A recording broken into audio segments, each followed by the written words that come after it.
Hey, District 2 sports fans, it's Gregory here, and I want to tell you about our new sponsorship here. If you're looking to make your business stand out, you've got to check out Chaos Cartel Company. They specialize in custom shirts, hats, tumblers, banners, and so much more. And the best part, there's no minimum order, and their pricing is amazing. I should know because we have a few shirts from them. Whether you're a small business or just looking to get some cool merch, Chaos Cartel Company is here to help. They love working with other businesses to bring your brand to life. If you want to get started, give them a call at 434 489 6123 or shoot them an email at chaoscartel1, and that's the number one, at gmail.com. Chaos Cartel Company, making your business look good, one custom piece at a time. You are now listening to the District 2 Sports Podcast, available on all your favorite music apps. Like and subscribe.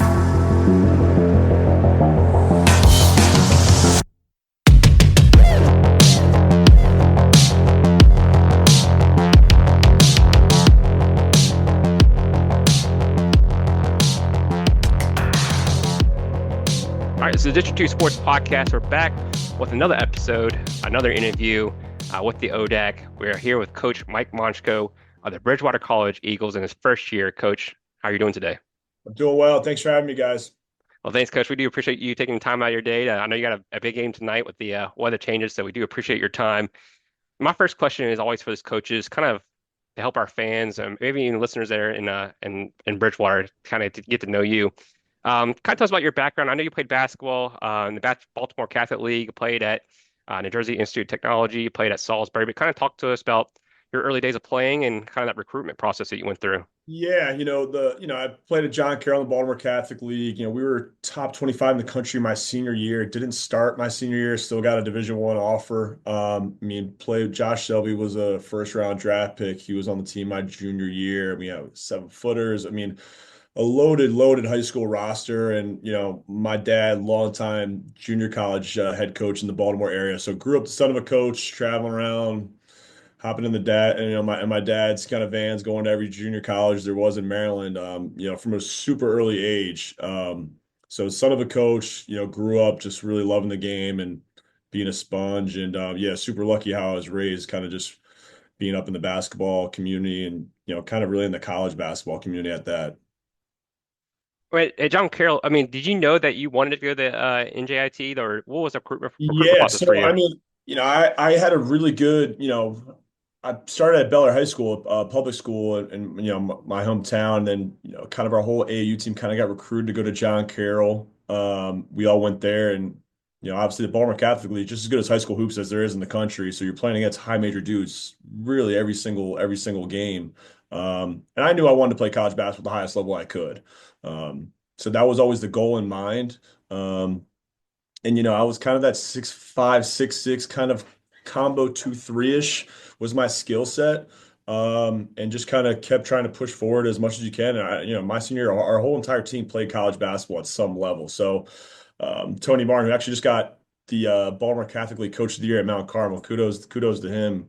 Been following those guys, but yeah, it was always a big dream of mine to play college basketball and have a great career. And kind of had that low Division I recruiting process, and had a bad ankle sprain my junior year spring going into senior year that took me out of some of those live periods, and didn't have as great of a senior year as I would have hoped. But NJIT still offered me, and Division I full ride. That was always a dream of mine, and took it. Had a solid experience. Started a handful of games as a freshman.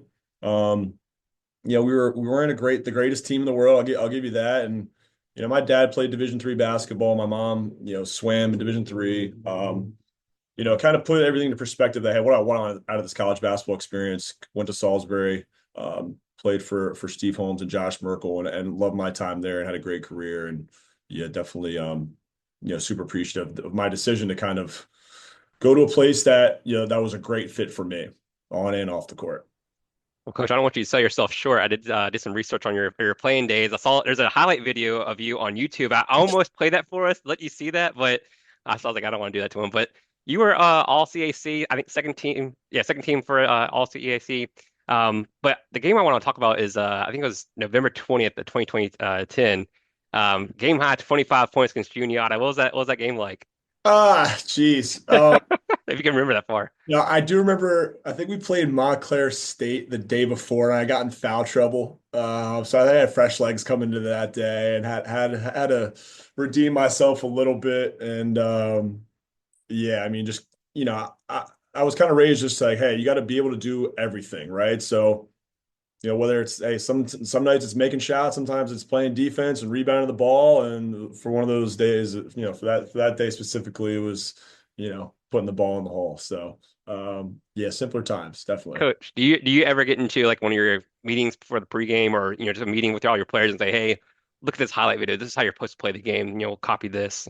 I want to say I say look at the highlight video, but I know I've gotten on air notes a couple of times. Say, hey, Aaron, we played Juniata this past year. I was like, Aaron, I say I had a pretty good game, and I have one of the assistant coaches pull up an old box score. But I always try to find ways to challenge our guys in some form or another to see what strikes a chord with them, try to get some type of positive response out of those guys.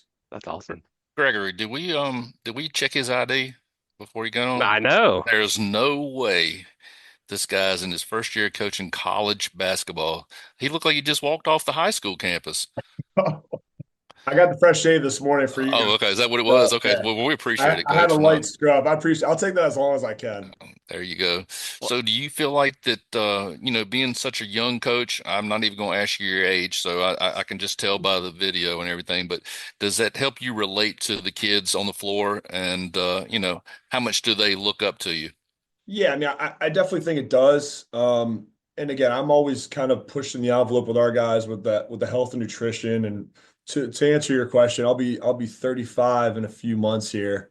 But I always try to like again playing for Coach Merkel, working for him last year, like kind of taking care of your body. It's hard to ask the guys to take care of the body if you don't do it yourself. So I'm always big on staying in shape, getting my workouts in, eating the right way, and I think having a good playing career definitely helps, kind of bridge those gaps, especially at this level. So I definitely think it helps.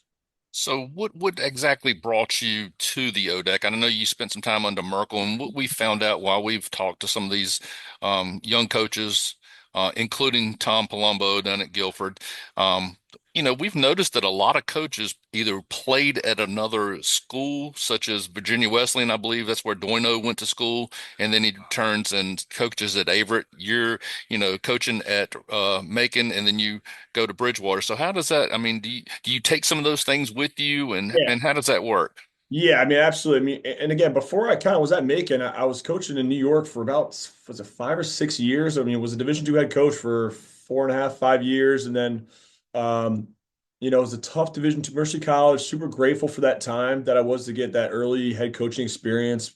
Wasn't a great fit, and I didn't see the whole long-term sustainability there.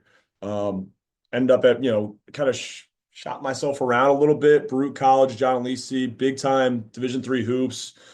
He's definitely, a mentor in my career. And again, basketball in New York City basketball royalty right there. Was lucky enough to hop on staff with him, and we made that NCAA tournament run. And then, Coach Merkel again played for him, and he's always been a mentor in my career as well. Yeah, it's been super lucky to be able to work for some great people. And when the whole Baruch year happened, there's a whole lot. We're at a really good spot. We returned 7 fifth-year seniors, whatever, or fourth year guys going into their 5th year.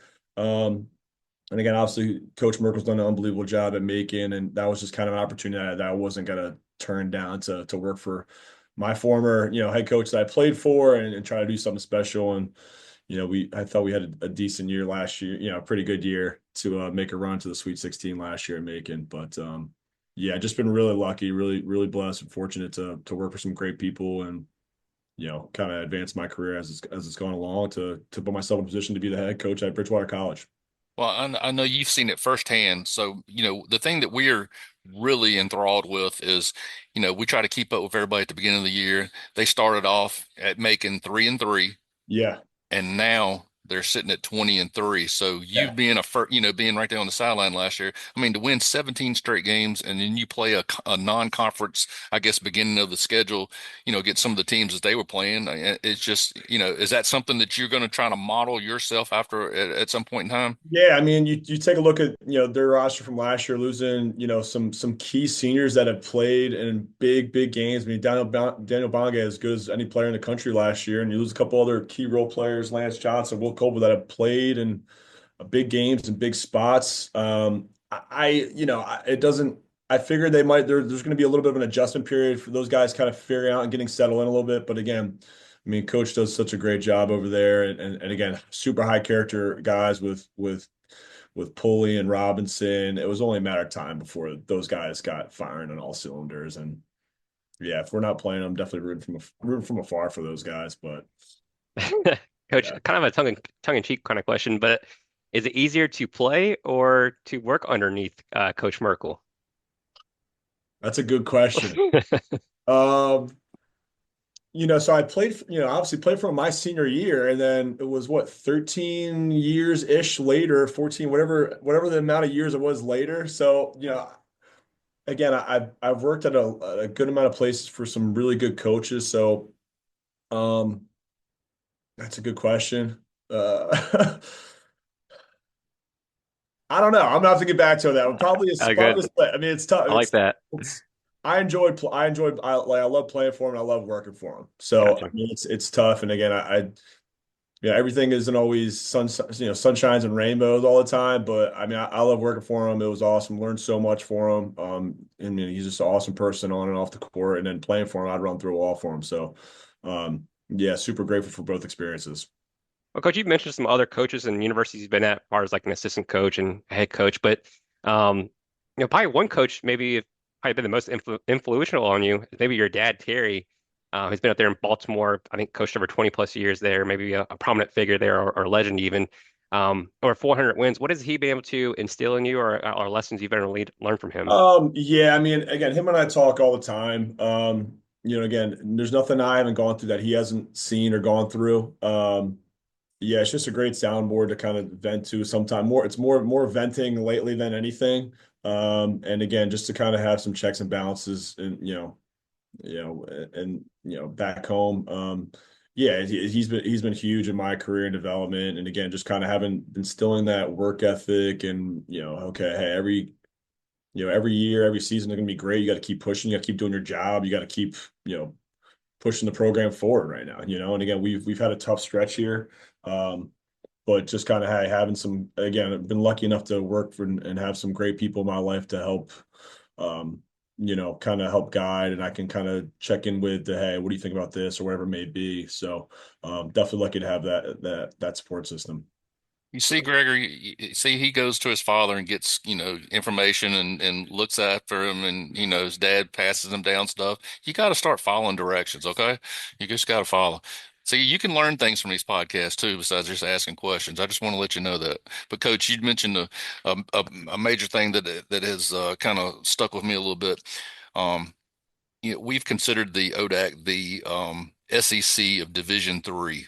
Yeah. So, and you go down, we looked at the the makeup of the schedules and the standings so far.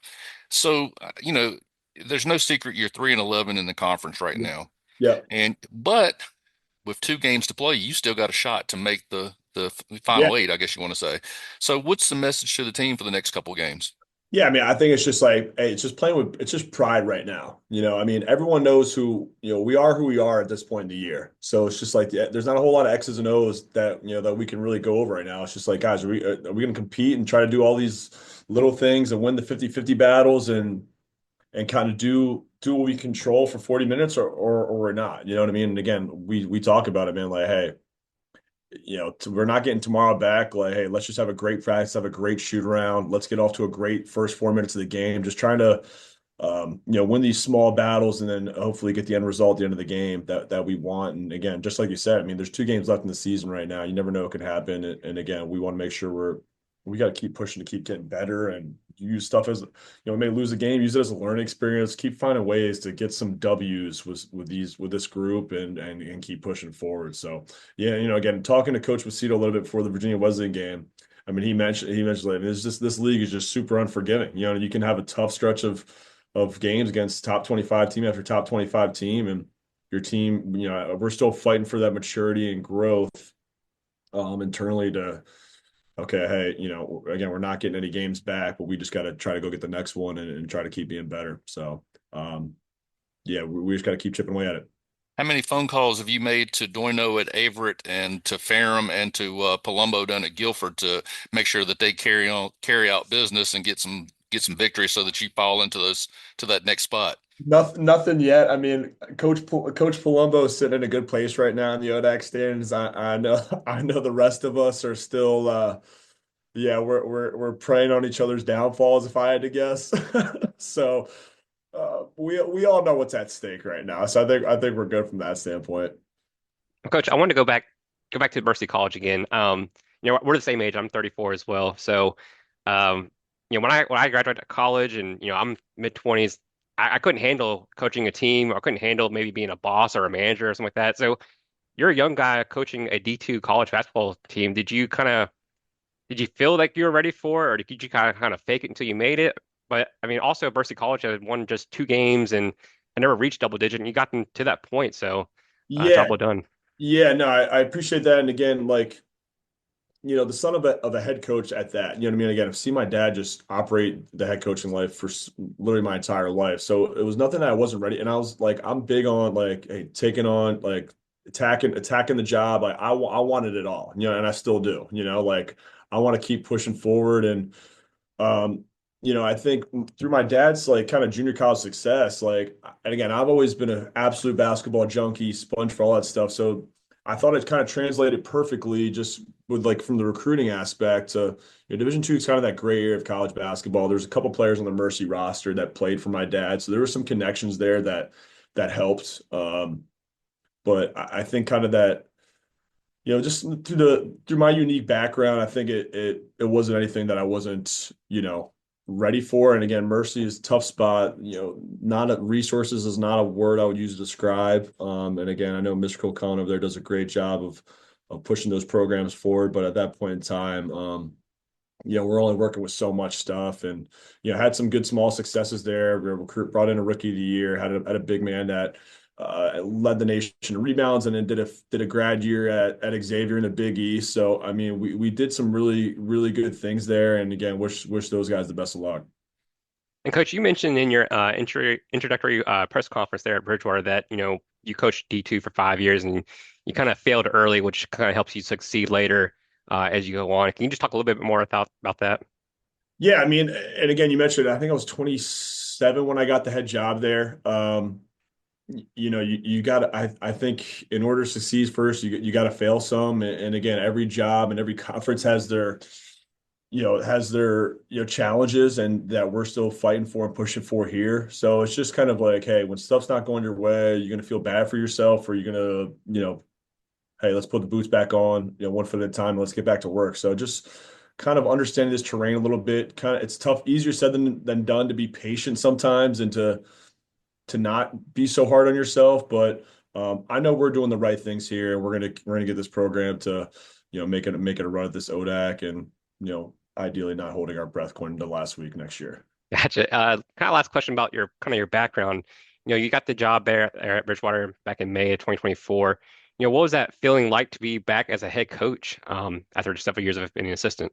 Yeah, I mean it was awesome. I mean, like, and again, taking a unique route, being a Division two head coach is like, hey, what's the end goal here? Is like, okay, it's to be a college head coach at a great program where I could see myself being for a long time. And again, like, hey, I knew from coming from Mercy at a low Division two, I had to. I had to humble myself. Like, hey, look, let me go be a Division three assistant at some great places. Like, I got to keep learning. I got to keep getting better. And again, got super lucky to work for Coach Alisi and Coach Merkel to kind of reset my eyes a little bit, reset my perspective, get back in that super grind mode and be the best assistant I can be. And again, I'm lucky enough to put myself in a position to to get here at Bridgewater. How quickly did you move after you got the job? Like I know it's May, you're almost in the summer portion and school's starting up soon. I mean, how quickly did you move? And well, I'll ask a question about the roster in a second, but I'll let you answer that first. Yeah, no, I mean, I want to say it was probably, I don't know, 4 or 5 days. And again, like the summer recruiting is like kind of already really in full swing. So it was really just, you know, Bridgewater has some employee housing. So I kind of just packed up all my bags in Richmond and just, yeah, really just packed up my car, drove to Bridgewater, threw all my bags in one of the employee housing like apartments, and then it was back to just going back on the grind, recruiting, going to AU tournaments, working camps, and yeah, just trying to keep pushing forward. And again, that's definitely feel really good about kind of where we're at recruiting wise and kind of the guys that we have committed and keep pushing in this new wave of Bridgewater Eagles. So when you get there, I was looking at your roster management or the roster breakdown. I know you just got there, but I was looking at the roster and you have four underclassmen. I think you have 12 upperclassmen, juniors, and seniors, or I think maybe a graduate. So how much does that limit you on what you could bring in coming into this year, and how much will you be hitting the road recruiting next couple of years?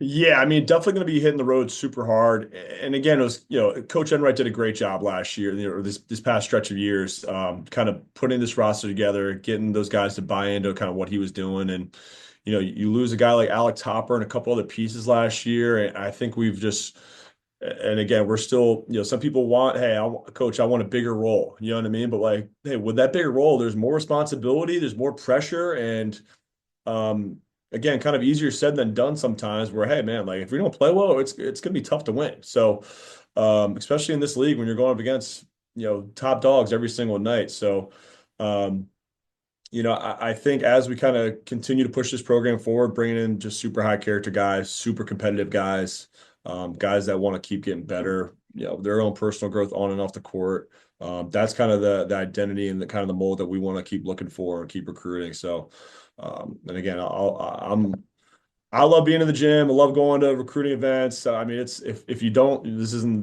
the profession for you. So, yeah, the job never stops.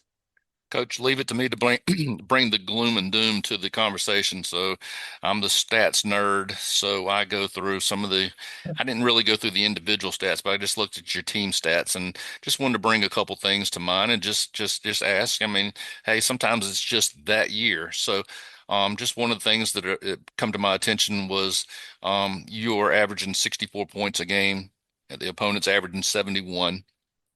Your field goal percentage is a little over 40, and the opponent's shooting right around 40, 45. A couple of things, turnovers. You're turning the ball over a couple of times more than the opponent per game. And then steals. They're, not much difference, but it's still a steal per game. And I was just kind of wondering, is it because is it a certain thing that is broken down in the shooting aspect of things? Is it the shot? I don't know, kind of the what you're looking for, what you're trying to get on the floor. Is it more of a outside versus inside shooting game, or just one of those kind of questions that you can lead us to? Yeah. Yeah. I mean, I think it's a little bit of everything, to be completely honest. I think it's a little bit of everything. And again, losing a guy that played 30 some minutes a game like Alec Topper, it's been a unique transition to kind of, and again, Aaron Oates, like he was all league last year, and Jordan Cooper, your rookie of the year last year. The scouting report's out, guys. So it's like teams are prepping for you.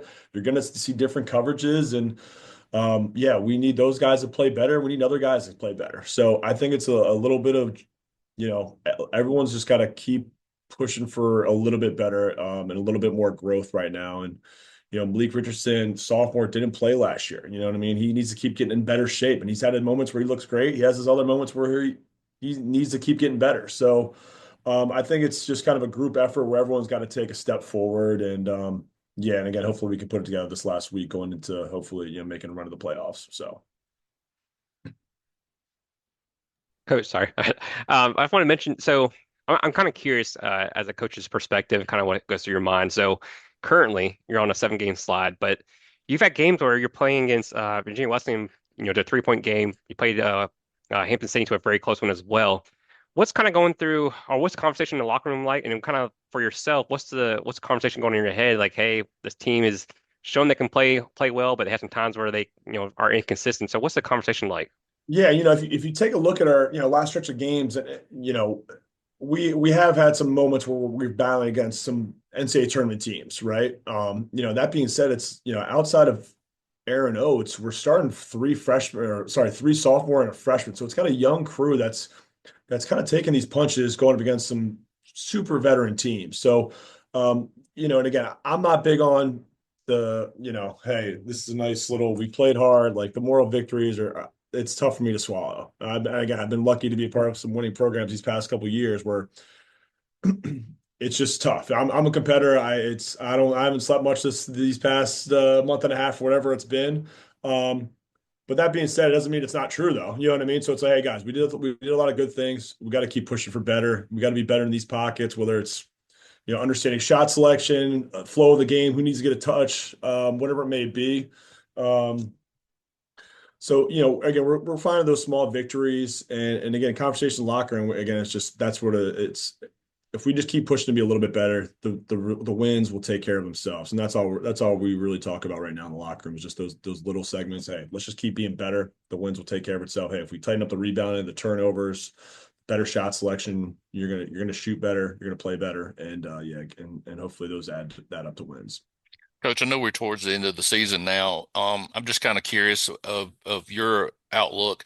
How has the transition been from, I guess, coach to coach, system to system, and your players following through with that, with what you want to run? Yeah, I mean it's definitely been a process. And again, at the end of the day, these are college kids. I mean, change can be difficult sometimes. So like there's gonna be some hardships and guys gotta kind of figure out, hey, what do I need to do to be successful to play for Coach Maczko? And what's gonna kind of carry us into the future. So we talk about it, like that pride factor, like seniors, how do you want to leave this year off? And for those returners, like same thing. What do you want to how do you want this to look going forward into the future here at Bridgewater? So we're just kind of constantly talking about the whole pride factor and just being super competitive and just control what we can control right now. And again, obviously, anytime you take over a program, there's going to be some struggle, but we just want guys to attack those challenges head on. Coach, I wanted to bring up, you've been talking about these two kids pretty much this whole time, but I wanted to bring up kind of some stats for Aaron Oates and Jordan Cooper.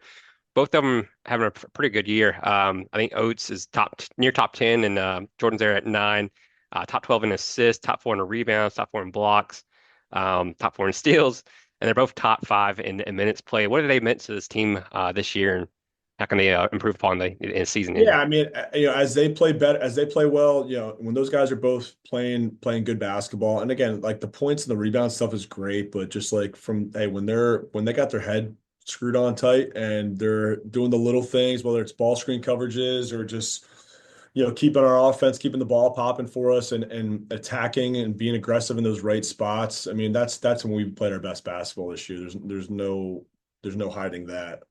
So those guys are big, and again, we just got to keep, again, despite some of the stretch of tough losses, we just got to keep pushing for those guys, keep being competitive and keep being aggressive and keep trying to find ways to help us win games.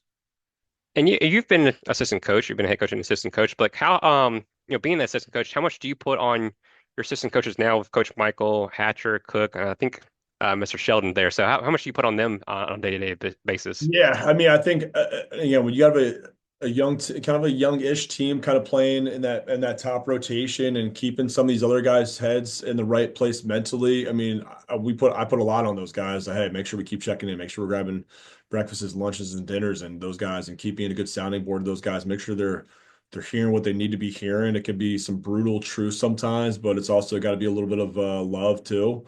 Um, and again, there's no individual player banners in our gym. It's just championship banners. So it's like, hey, fellas, like how we want to finish this, and what's the goal here is just to hang up a championship banner in Nightingale Hall. So just trying to keeping their priorities straight, keeping their minds right. I mean, definitely those guys are a big piece of what we're doing here.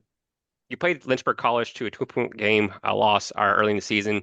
You played them again tonight, coming down the stretch here.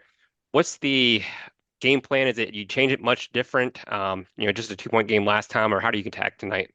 Yeah, I mean, I remember that game like it was yesterday. I mean, it was coming off, break, and yeah, I mean, Coach Hiller's done a great job with those guys. They got off to a super hot start against us the first time at their place, and similar type game plan. And again, I'm not worried so much about other teams right now as I am worried about just the guys in our locker room and just having our guys get off to a right, being mentally in the right place, ready to go, having a great warm up, being locked in, understanding kind of what our game goals are, and just executing those. So we're gonna play our game and do these little things. And yeah, and again, I mentioned the competitive level and the kind of the effort and the hustle stuff, man.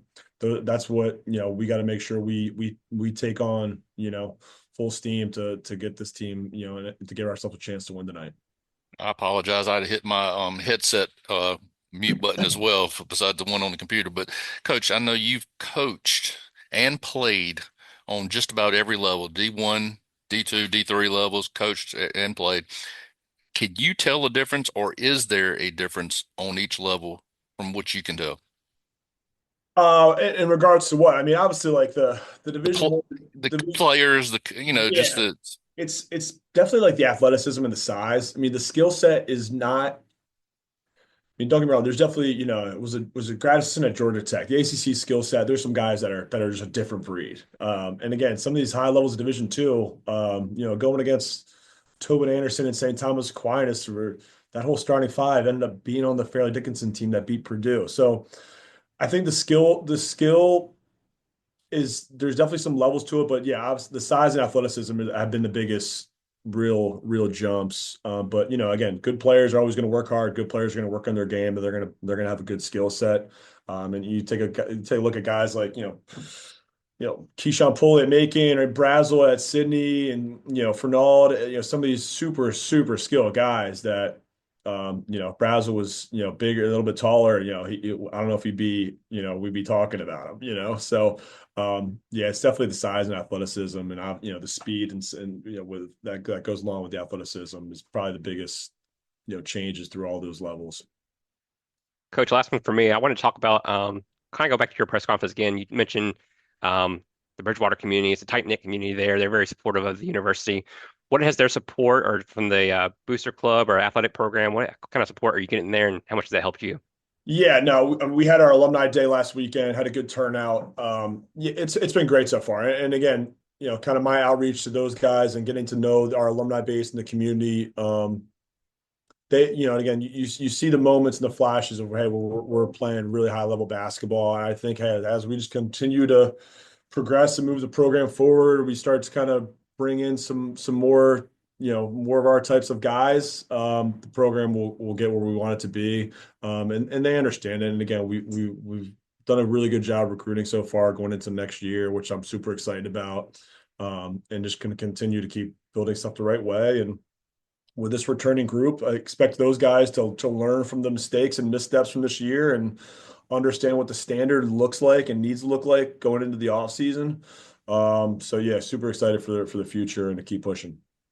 All right, Coach, here it is. Here's the big one. So gear up. We've talked to Coach Palumbo. We've talked to Coach Nunley, Coach Kimbrough, Coach Felix, Coach Doino, your buddy Josh Merkel, and Hillary Scott, and a couple others. I know I've missed a couple. So McHugh. McHugh, exactly. Forgot about him. So I presented them with this question, each one of them. The mythical ODAC Coaches One-on-One Tournament. Do you win it, or who wins it? Are we talking like playing as You're of right you're now? Or are we talking all right time? this. I know we got some really good Yeah, players. so let me tell you something. Let me tell you a little background. Hillary Scott says if you played a two, he wins the whole tournament. Okay, he wins it. No, just hands down. But we actually had one person. I bet you can. I don't know. Maybe you can or can't guess it. But one person says right now he wins it without a shadow of a doubt, and he's kind of a small guard. So I don't know if you know who I'm getting at here. Was that Coach Kimbrough that said that? I mean, I'm taking myself. I mean, I'm taking myself. I respect the confidence with all these guys.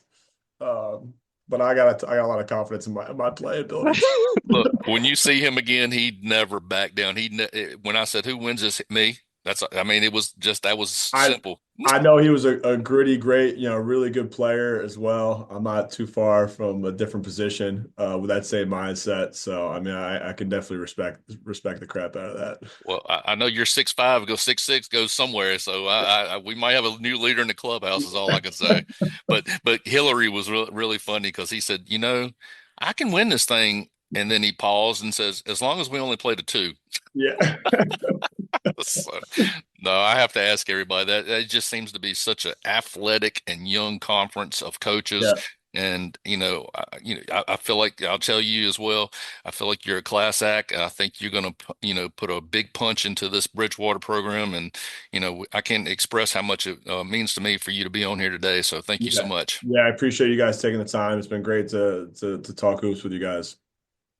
Well, Coach, the last one we always ask, how you can be successful at the end of the year, but we're focused on tonight. So, what do you guys have to do tonight to win this game? We got to win the hustle stats. Just say loose balls, all the 50-50s, kind of do a good job on the boards, and just take care of the ball. And I think we'll put ourselves in a good spot. But yeah, just valuing the ball, taking care of the glass, and we'll start there. All right, Coach. Well, we would do wish you luck tonight. Bring it home. We thank you for all the time you had here with us tonight. So, Coach Mike Maczko of the Bridgewater College Eagles. Thank you, Yep. Coach. Appreciate it. Thanks, guys. Thanks, Thank Coach. you.